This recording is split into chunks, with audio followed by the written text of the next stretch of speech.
कार्तिक महात्यम अध्याय 14।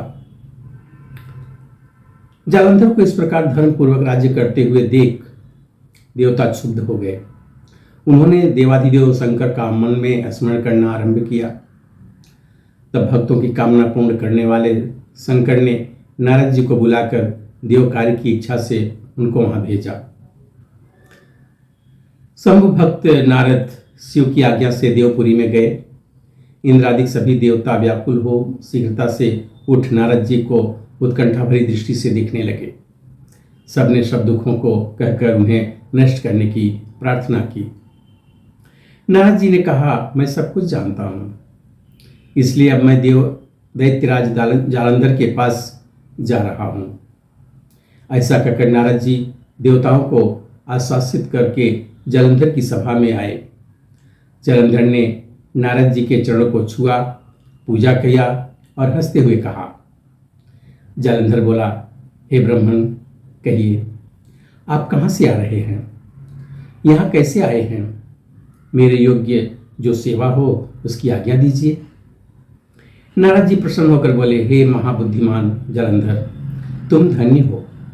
मैं स्वेच्छा से कैलाश पर्वत पर गया था, जहाँ 10,000 योजनों में कल्प वृक्ष का वन है। वहां मैंने सैकड़ों कामधेनुओं को विचरते हुए देखा तथा यह भी देखा कि वह चिंतामणि से प्रकाशित परम दिव्य अद्भुत और सब कुछ सुवर्णमय है।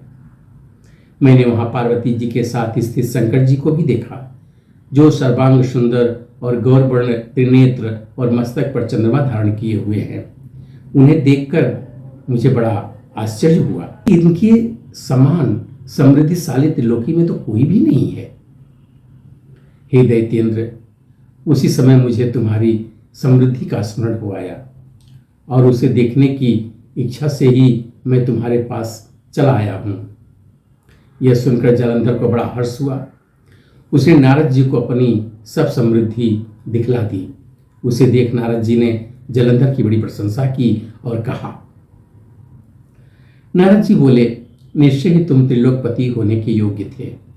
ब्रह्मा जी का हंस युक्त विमान तुम ले आए हो और द्युलोक, पाताल और पृथ्वी पर जितने भी रत्न आदि हैं सब तुम्हारे ही तो हैं।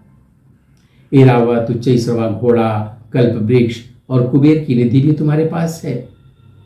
मणियों और रत्नों के ढेर भी तुम्हारे पास लगे हुए हैं। इससे मैं बड़ा प्रसन्न हूँ। परंतु तुम्हारे पास कोई स्त्री रत्न नहीं है। उसके बिना तुम्हारा यह सब फीका है। तुम किसी स्त्री रत्न को ग्रहण करो। नारद जी के ऐसे वचन सुनकर दैत्यराज काम से व्याकुल हो गया। उसे नारद जी को प्रणाम करके पूछा, ऐसी स्त्री कहाँ मिलेगी जो सभी रत्नों से श्रेष्ठ हो?